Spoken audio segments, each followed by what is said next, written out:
Good morning, children. Today we will continue the chapter number 7, and today's we learn about the first aid in fracture. आज हम लोग fracture के बारे में पढ़ेंगे और कहाँ पर उसमें फर्स्ट एड क्या करना चाहिए. Our bones can break or develop cracks due to the several fall or an accident. हमारी बोन्स जो होती है वो किसी भी एक्सीडेंट के ज़रिए टूट सकती है या क्रैक हो सकती है. अ ब्रेक और crack is in a bone is called a fracture. किसी भी बोन का ब्रेक या क्रैक होना वो क्या कहलाता है, फ्रैक्चर कहलाता है. Fractures are very painful and must be shown immediately to a doctor. अगर फ्रैक्चर होता है तो बहुत दर्दनाक होता है और उसे तुरंत डॉक्टर को दिखाना चाहिए. First aid in case of fractures is to be prevent damage to the bone by immobilizing it और not allowing it to move.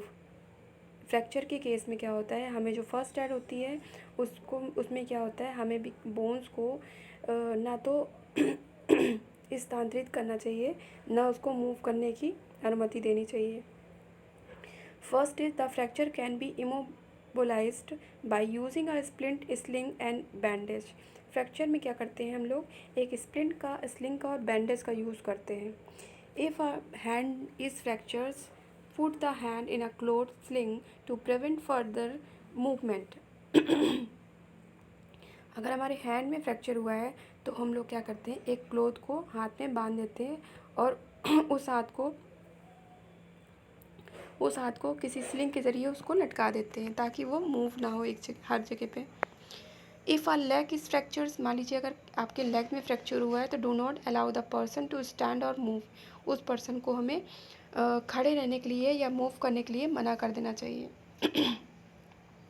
A splint or a support can be tied to the injured bone to the prevent further damage. एक splint के ज़रिए support करके उसको tight से उस bone को tight से बांध देना चाहिए ताकि उसका जो डैमेज हो वो थोड़ा सा बच सके. The support can be made using cardboard stick rolled up the magazine और any other material which is available. और सपोर्ट हमें किसी भी चीज़ का देना चाहिए, जैसे कि स्टिक्स का, रोल्ड अप मैगज़ीन को रोल करके या फिर किसी भी मटेरियल्स के ज़रिए हमें उसको सपोर्ट करना चाहिए. The fractures bone should be shown to a doctor as soon as possible. जो बोन हमारी फ्रैक्चर है उसको जल्दी से जल्दी हमें डॉक्टर को दिखाना चाहिए. नाउ फर्स्ट एड इन स्प्रेन्स. अगर स्प्रेन्स में हमारा फर्स्ट एड स्प्रेन्स में होता है तो फर्स्ट एड में क्या देना चाहिए. लिखा, sprains are joint injuries in which the ligament are pulled to torn or stretch away from their normal position. Sprains क्या होता है, हमारे जॉइंट में इंजरीज हो जाती है, मतलब जॉइंट्स में अगर चोट लगती है तो which is ligament are pulled, जिसमें क्या होता है हमारा लिगामेंट थोड़ा सा पुल्ड होता है, मतलब बाहर की तरफ होता है या निकल आता है, तो उसे हमें नॉर्मल पोजीशन पे लाने के लिए थोड़ा सा खींच के बैठाना चाहिए. Ligament are bands which tissues of tissues which connect bones to the joint. Ligament क्या होते हैं, एक तरह के बैंड टिश्यूज होते हैं जो कि जॉइंट्स में जो कि क्या होते हैं, जॉइंट्स बोन्स में जॉइंट से कनेक्ट होते हैं. The sprained area swells up and is very painful. इसमें क्या होता है, जो हमारा जॉइंट्स एरिया होता है वो तुरंत उसमें स्वेलिंग आ जाती है और वो बहुत क्या होता है, दर्दनाक होता है. The first aid principle RICE should be used in case of sprains. हमारा जो इसमें फर्स्ट एड होता है उसमें क्या होता है, राइस का यूज़ करना चाहिए अगर आपका स्प्रेन्स की दिक्कत होती है तो. First is rest. The injured part should be rested and not moved. जो जिसमें हमें चोट लगी होती है उसको हमें रेस्ट करना चाहिए, उसको मूव बिल्कुल नहीं करना चाहिए.